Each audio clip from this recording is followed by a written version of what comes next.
Hello everyone, my name is Vinay Satyal. Today in my video presentation I'm going to explain a few things about the ZooKeeper, weight-free coordination for internet scale systems. Now, before beginning the slides, let us discuss briefly about what is a ZooKeeper. ZooKeeper is basically an Apache project which provides coordination services to distributed systems. The main aim is to provide a simple kernel, means a simple file system API for empowering the clients to build much more complex coordination primitives. Now, what is a weight-free coordination? Well, weight-free algorithms ensure that in addition to all CPUs continuing to do useful works, no computation can ever be blocked by another computation. Weight-free algorithms have stronger guarantees than the other algorithms like lock-free algorithms and ensure a high throughput without sacrificing the latency of particular transactions. Like everything else, it does have some pros and cons. Discussing about the pros, each processes in the systems have their own speed. Some processes are fast and some processes are pretty slow. Slow processes in the system cannot slow down the fast ones in the weight-free coordinations. If we can run every process in an isolation, without having to worry about communicating with other processes or waiting for the other processes to execute first, then we can simplify the implementation a lot. Also, by avoiding a locked interface, we avoid deadlocks. These were the pros of the weight-free connection. Now there are some downsides to weight-free connections as well. Sometimes the coordination primitives are blocking, so sometimes we need to use the lock, which is not possible in weight-free connections. Also, sometimes you want to wait for the conditions. For example, a process needs to wait for the leader to be elected. In this case, weight-free cannot be efficient. Now let's get along with the slides.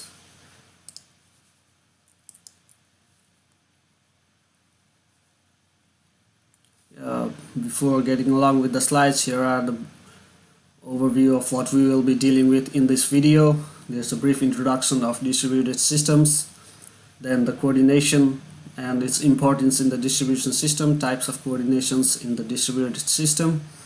Then we take a peek at a ZooKeeper, the services, data model, various types of Z nodes, ZooKeeper watch and sessions, a client ZooKeeper API.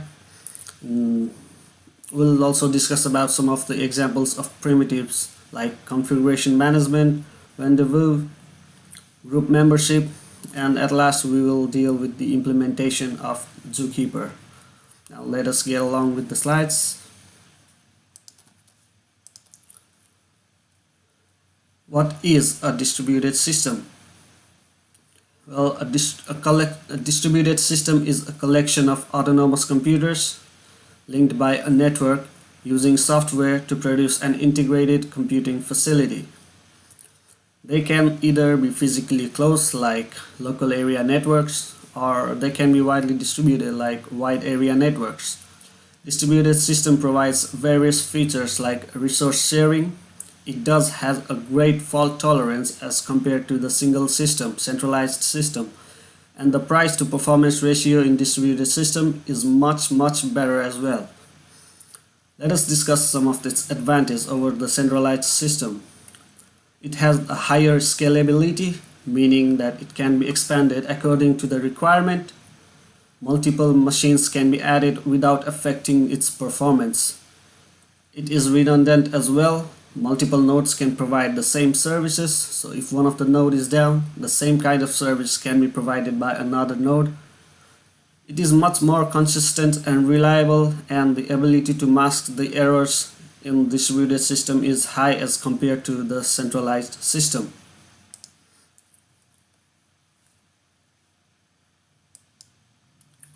So let's have a look at this picture. What is wrong in this picture? Well, every one of us can see that the traffics are spread throughout the roads, but what is causing such events? Lack of coordination. because there are no coordination among the traffics in the roads. Each traffic is going by their own set of rules, causing such problems. Same happens when the distributed system. Let us consider the whole road as a single distributed system, and each traffics or vehicles in the road considered as the nodes of the system.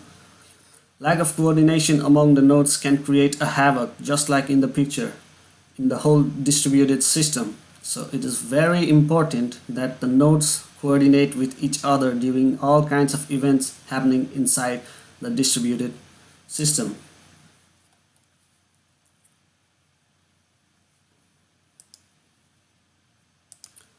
Now, in this second picture, we can see one of the forms of automated coordination among the traffics. Traffic lights at each signal allows the vehicles in the road to coordinate with each other. All traffic follows the same set of rules, resulting in better environment for driving. So coordination is required in all the events that are occurring in the world, not just the operating systems or the distributed systems.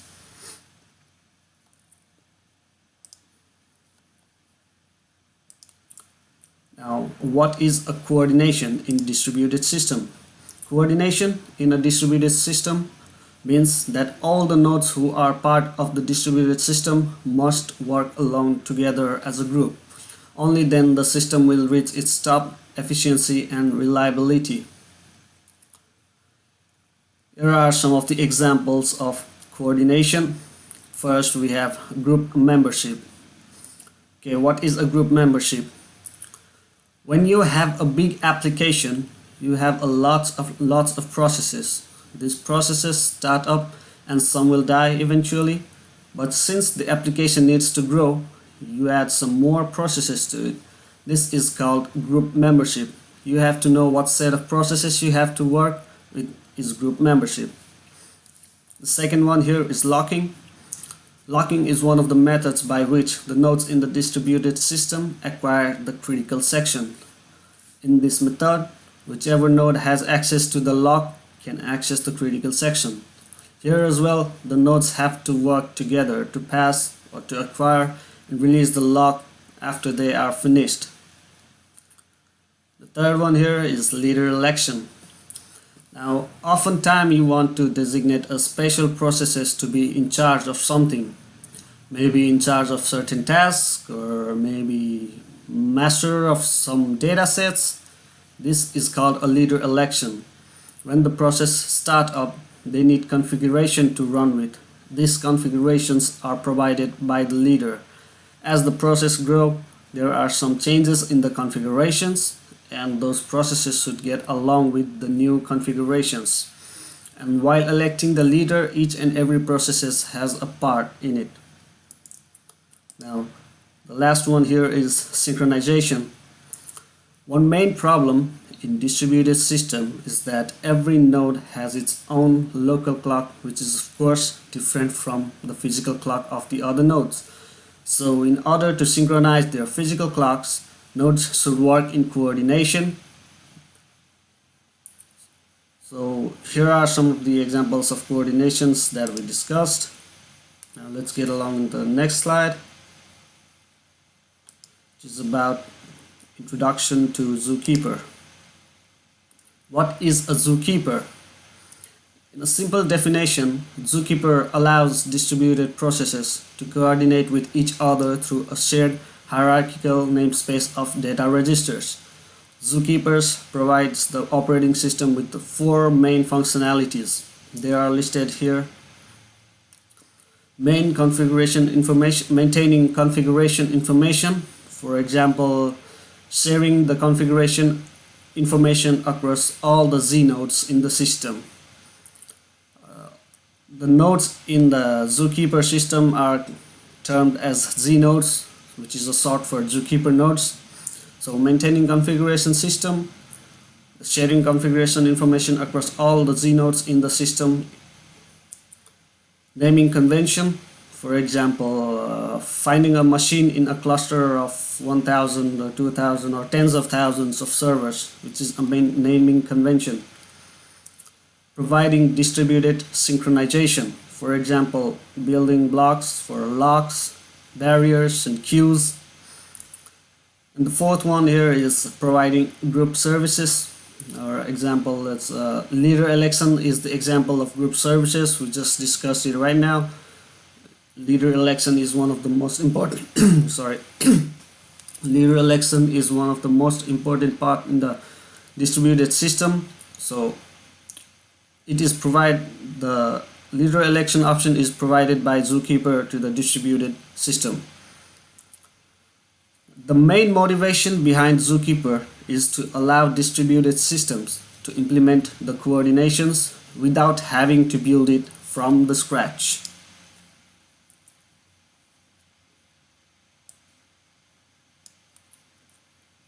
Moving on to the next slide.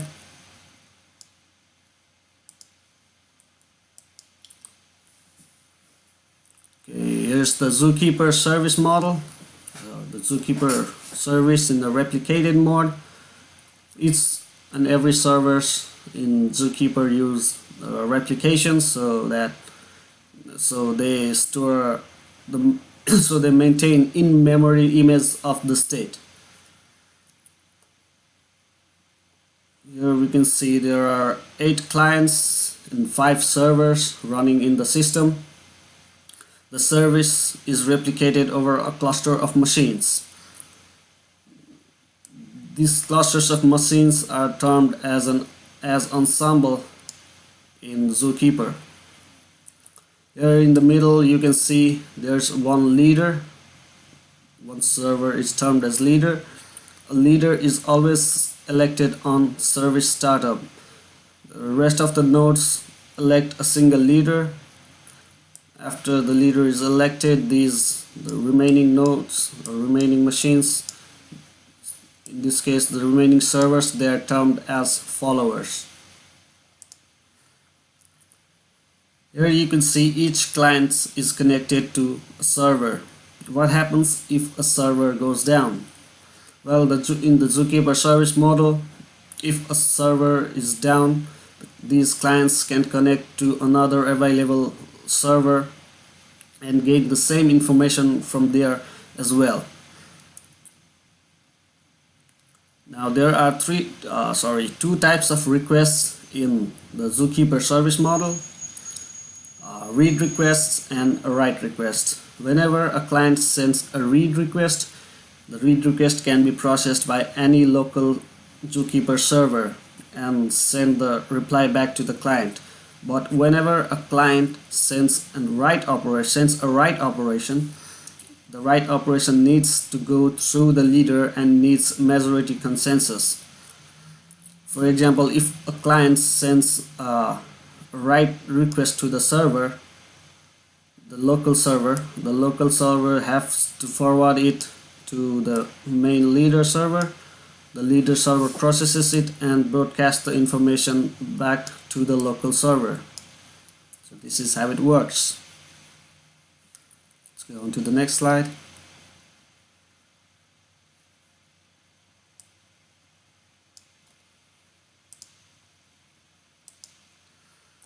ZooKeeper data model. Here you can see the ZooKeeper data model is like forming a kind of tree, a hierarchical tree. So distributed processes coordinate through the shared hierarchical namespace. Each of these nodes are termed as Z nodes or ZooKeeper nodes. Z node is short for ZooKeeper nodes.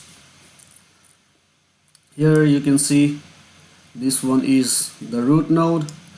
It has 2 child nodes, app1 and app2. App1 further has its own child, 1, 2 and 3. Now each Z node is capable of holding the data and children. Each Z node is capable of holding both data and children at the same time. The data is given as a byte array in the Z nodes. Now let's get an example for the naming service. Suppose we have a node A which has a children B, which further have children C in here. So for the naming conventions, we use the standard Unix notation for file system paths. In this case, in order to get the path name to C, we write it as /A /B /C, where B is the parent of C and A is the parent of B. So we use the standard Unix notation for the file system paths.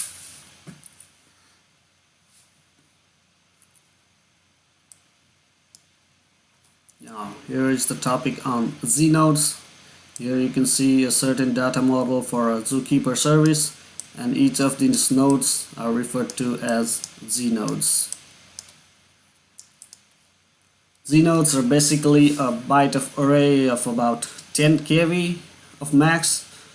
Because we don't store a large amount of data in a node, we should keep that in mind. There's an assumption that ZooKeeper is alongside some other database. It's not a database itself. So 10 KB of size to store the data should be enough for a Z node. Z nodes are time stamped, so we know when they were last written. Z nodes have the access control list, which allows them to do what, who will do what. Existence of ACL implies existence of identities, so we have to authenticate ourselves as a client to the ZooKeeper. Next, nodes are versioned, which means every node have their own version number. The version number keeps on increasing according to the nodes. They need not have the children, but they may, as long as they are not ephemeral nodes. Ephemeral nodes cannot have a child. We will discuss it later in the video.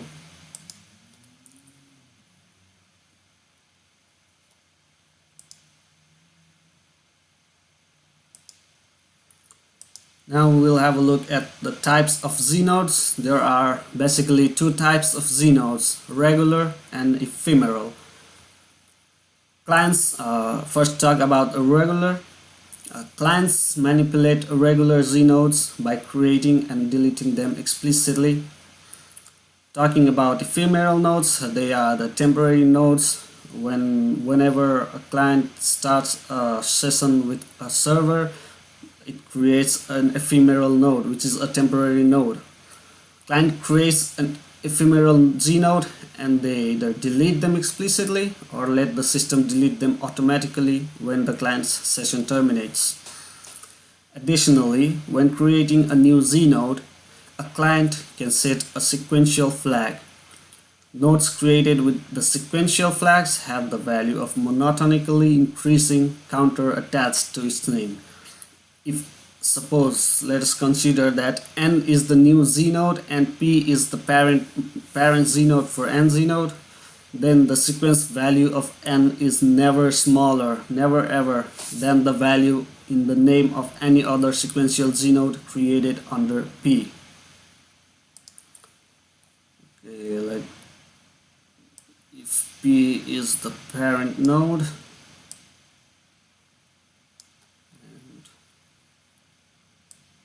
and is a child node created under P, and when we assign a certain value to Z node n, the value, let us suppose there's another P node child, let us consider n.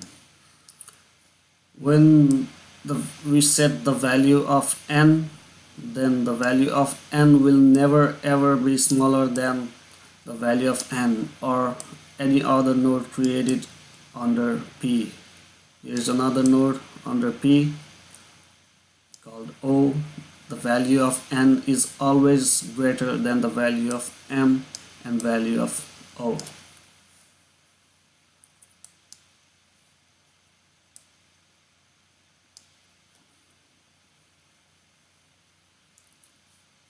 Now moving on to the next slide.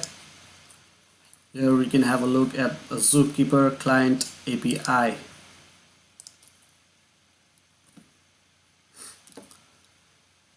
In the left hand side of the table we can see the operations that are provided by znodes, and on the right hand side these are the operations provided by znodes, and on the right hand side you can see that what kind of operation is it. It's a read operation or write operation.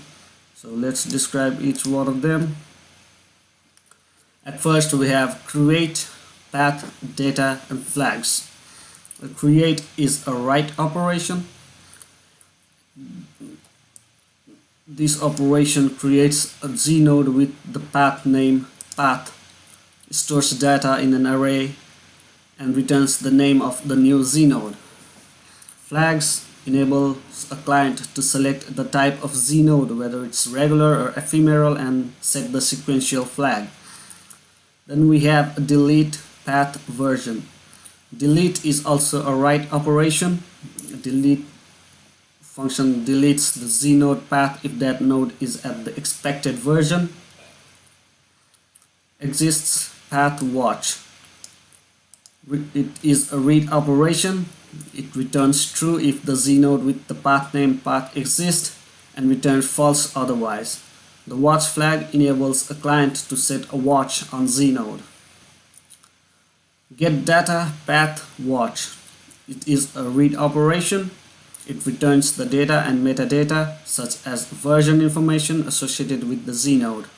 The watch flag at last works in the same way as it does for the exist, except that ZooKeeper does not set the watch if the znode does not exist. Set data, path, data and version. It is a write operation. Set data is a write operation. The write data set data writes data into an array to znode path if the version number is the current version of the znode. Then we have get children, path, watch. It is a read operation. It returns the set of names of the children of a znode. Then we have sync. It is a read operation. It waits for all the updates pending at the start of the operation to propagate to the server that the client is connected to. We should keep that in mind, that all the methods have both synchronous and asynchronous versions available through the API. An application uses the synchronous API when it needs to execute a single ZooKeeper operation and it has no concurrent tasks to execute. The asynchronous API, however, enables an application to have both multiple outstanding ZooKeeper operations and other tasks executed in parallel.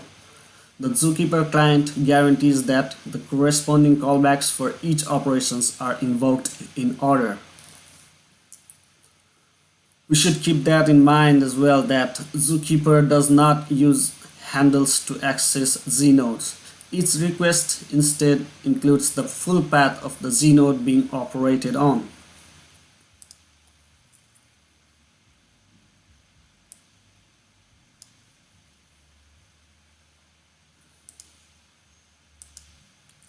Now moving on to the znode watches or ZooKeeper watches.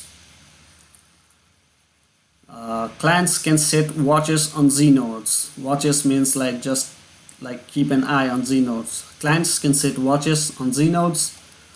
Changes to the znode triggers the watch, and when a watch is triggered, ZooKeeper sends the client a notification.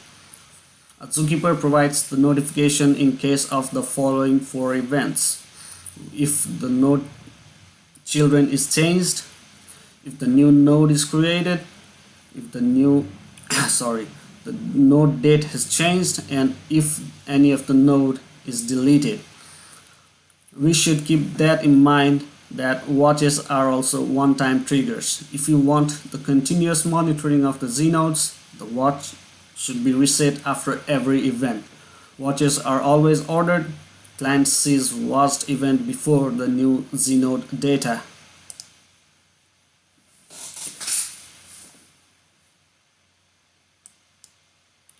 Now moving on to the sessions. We all know that session is a time interval of connection between client and a server. Session is referred to the time of connection between the client and the server. Ephemeral nodes we just discussed earlier. These Z nodes lives and dies with the session. An ephemeral Z node is created by the client at the start of the session to store temporary data.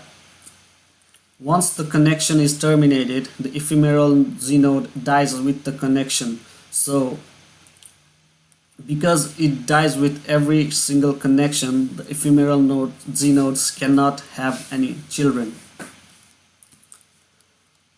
Sessions have associated timeouts. Whenever a session starts between a client and a server, the server is expecting something from the client, a request or information or anything.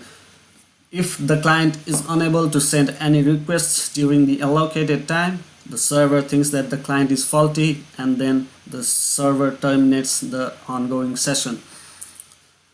A session is terminated when the client terminates it explicitly after it is done with the server, or when the server thinks that the client is faulty.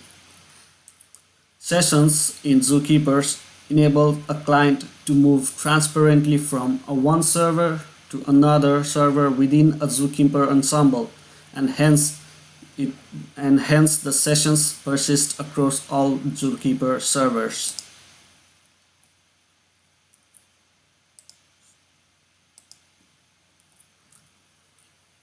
We've already discussed about Z-node read and writes. Here in the figure we can see 6 clients and 3 leaders. One of the 3 servers, one of the server is a leader in here. We can see that whenever a client is sending a read request, the local server can process the read request and send back the acknowledgement or reply or information back to the client. But whenever a client requests a write request to the local server has to forward it to the leader. The leader processes the information inside the leader server, then it broadcasts the processed information back to the local server, which in turn send the information back to the client. So we can say that read requests are processed locally at the ZooKeeper server to which the client is currently connected, but write requests are forwarded to the leader and go through the majority consensus before a response is generated.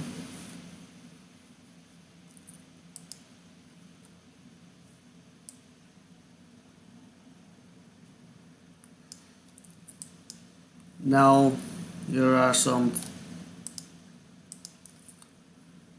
ZooKeeper guarantees. So ZooKeeper has 2 basic ordering guarantees: linearizable writes and FIFO client order. In the linearizable writes, all the requests that update the state of the ZooKeeper are serializable and respect precedence, meaning that whenever if 2 updates are applied, then the update that was applied first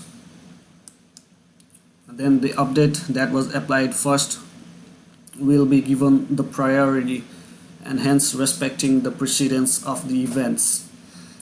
Next is FIFO client order, first in first out client order. All the requests from a given client are executed in the order that they were sent by the client. So ZooKeeper guarantees that the FIFO order is maintained. The requests are handled by the servers according to the time the requests were received, maintaining the FIFO client order. Moving on to the next slides. Here are some of the consistency guarantees provided by ZooKeeper. Since its goal is to be a basis for the construction of more complicated services such as synchronization, It provides a set of guarantees. Here we will discuss 5 sets of guarantees that is provided by ZooKeeper services. The first one is sequential consistency. Sequential consistency means that updates are always applied in order. Whichever updates occurs first, the same update is applied first. Atomicity means that updates either succeed or fails. Single system image. A client sees the same view of the service regardless of the ZooKeeper server it is connected to.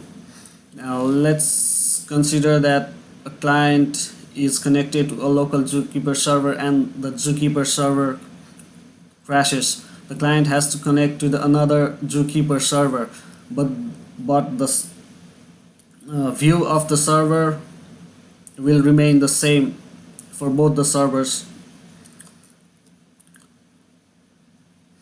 Reliability. Update persists once it is applied until it is overwritten by any other clients. And the last one is timeliness. The client's view of the system is guaranteed to be up to date with a certain time bound, which is also known as eventual consistency. So these are the basic consistencies that is guaranteed by the ZooKeeper.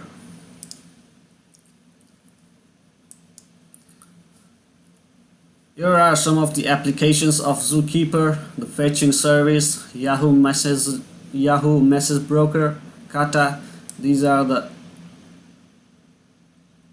services that use a ZooKeeper application for the coordination among the nodes.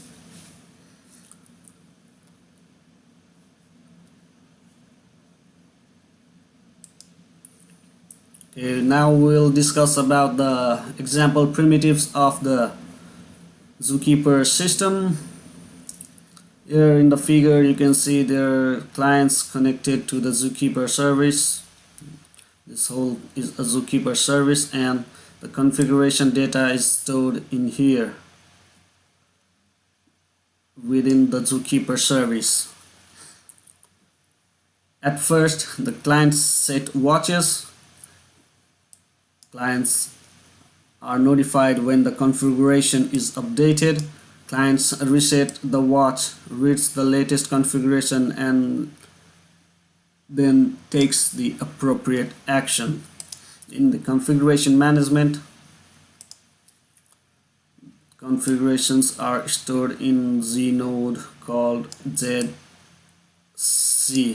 C stands for configuration.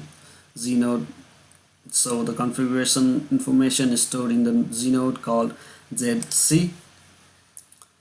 When the process start up with the full path name of ZC, starting processes obtain their configuration by reading ZC with the watch flags set to true. If the configuration in ZC is ever updated, the processes are notified and read the new configuration, again setting the watch flag to true. Let's have a look at another primitive of ZooKeeper is a rendezvous. It is always not clear about how the final system configuration might look like, so it is done by maintaining the schedule, and the schedule is maintained by scheduler. We use the Z node called ZR. R stands for rendezvous.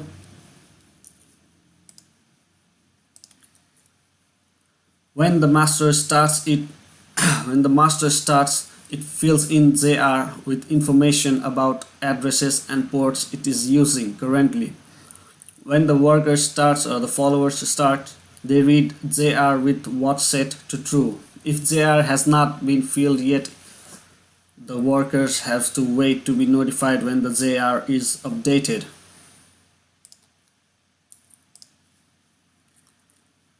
So basically the client fills the information on ZR, and whenever the leader fills the information on ZR, and whenever other processes start up, They look for the configuration settings in the node JR and work accordingly.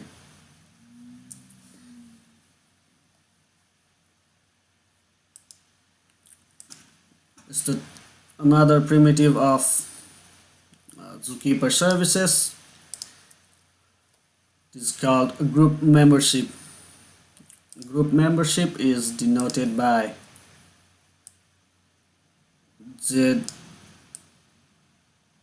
G stands for group. So group membership is denoted by the node ZZ. A Z node sorry. A Z node ZZ is created to represent the group. When a process member of the group starts, it creates an ephemeral child node under the ZZ. If the process fails or ends, the Z node now is automatically removed. Processes may put process information in the data of the child node. For example, address and ports used by the processes, they can be put in the data of the child node. Processes may obtain group information by simply listening to the children of ZZ. If a process wants to monitor changes in the group membership, the process can set the watch flag to true and refresh the group information when the change notifications are received. So this is how group membership works.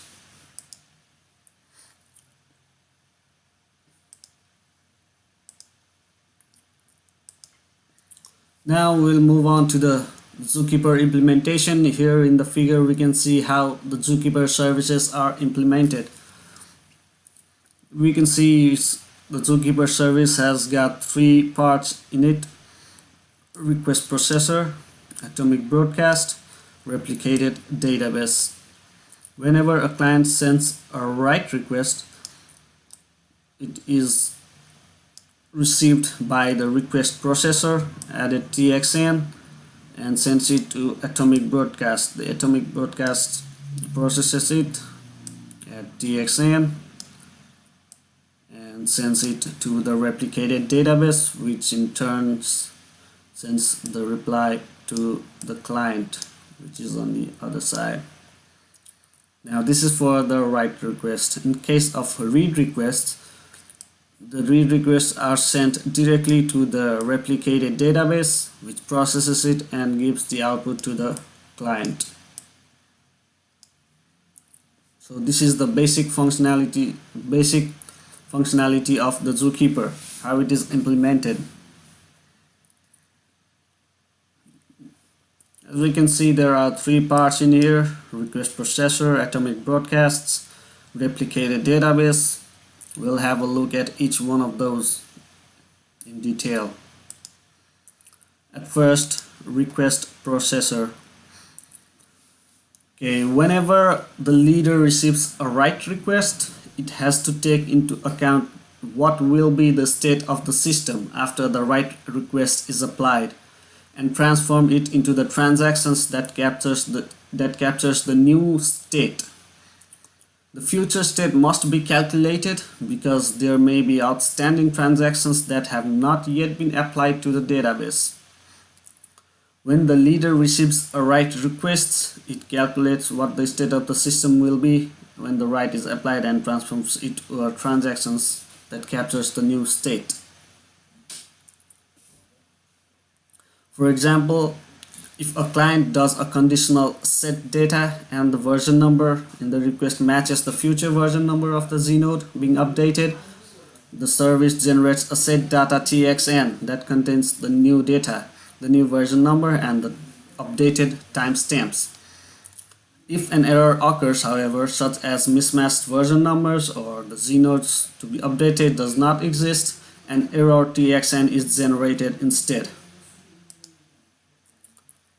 Now let's have a look at the atomic broadcast.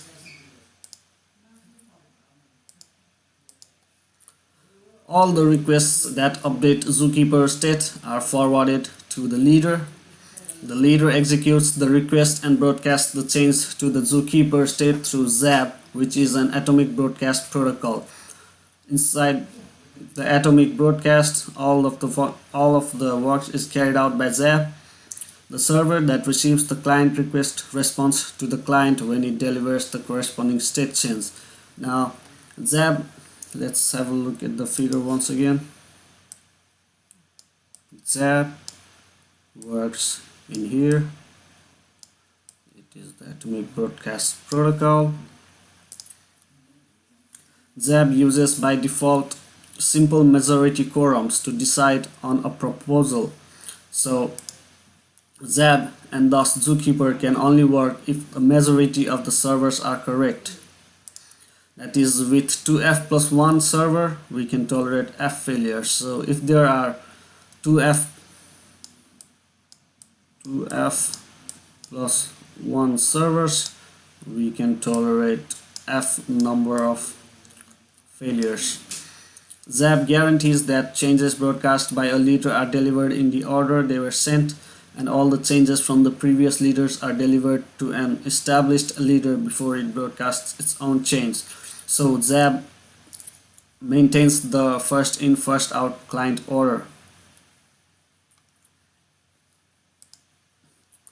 Let's have a look at the replicated database. Each replica has a copy in memory of the ZooKeeper state. When a ZooKeeper server recovers from a crash, it needs to recover its internal state. Now replaying all delivered messages to recover the state would take a really long time after running the server for a while. So ZooKeeper uses a periodic snapshots and only requires delivery of messages since the start of the snapshots. The ZooKeeper snapshots are termed as fuzzy snapshots since we do not lock the ZooKeeper state to take the snapshots. Snapshots are taken during the running of the ZooKeeper service. Since the results are fuzzy, it is termed as fuzzy snapshots.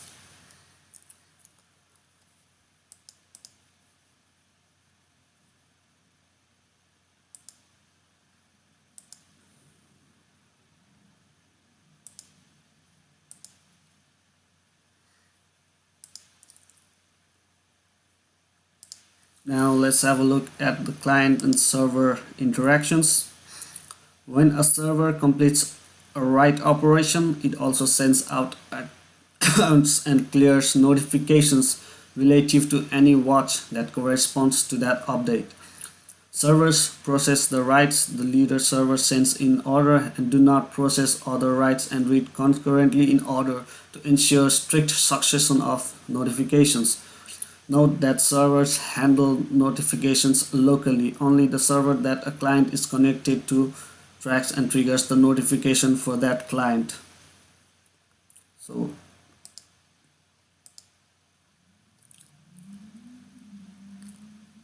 we have come to the conclusions.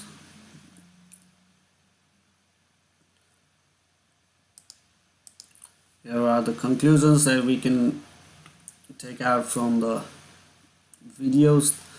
ZooKeeper takes a weight-free approach to the problem of coordinating processes in distributed systems by exposing weight-free objects to the clients. We already discussed what is a weight-free connection. We already discussed the pros and cons of weight-free connection. The weight-free property has proved to be essential for high performance. Although we have described only a few applications like Yahoo and some applications that we described, there are many other applications which are using ZooKeeper as a coordination service. Such a success is due to its simple interface and the powerful abstractions that one can implement through this interface. So this is the end of the slides.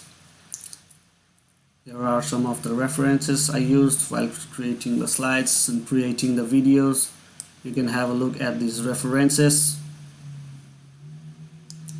They are pretty good reads.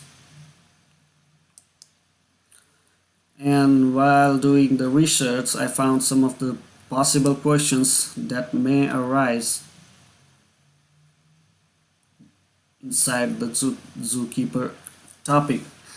The first question: the location where ZooKeeper will store the in-memory database snapshot. So what is the location where ZooKeeper will store the in-memory database snapshots?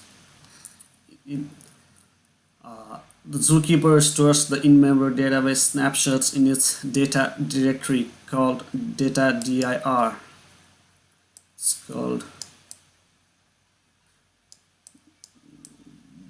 data dir, data directory.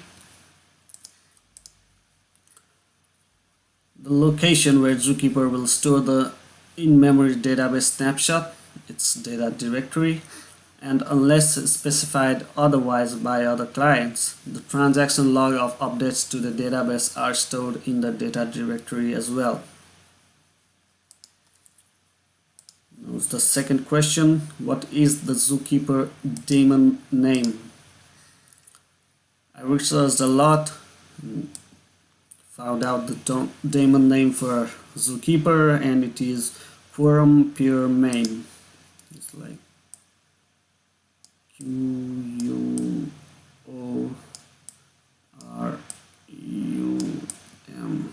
Quorum. Sorry for the handwriting. PEER, Pure.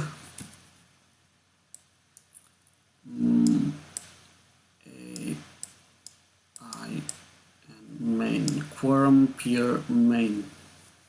It is the daemon name for the ZooKeeper. Let's clear that out. Third one, what is tick time in Apache ZooKeeper? We didn't have much time to talk about the tick time in Apache ZooKeeper. However, we'll just have a brief description in here. It is used to regulate heartbeats and timeouts. So the length of a single tick, which is the basic time unit used by ZooKeeper, as measured in milliseconds. It is used to regulate heartbeats and timeouts. For example, the minimum session timeout will be 2 ticks. So the tick time in Apache is just used to regulate heartbeats and timeouts. So that's all I got for right now. We'll see you next time. Thank you.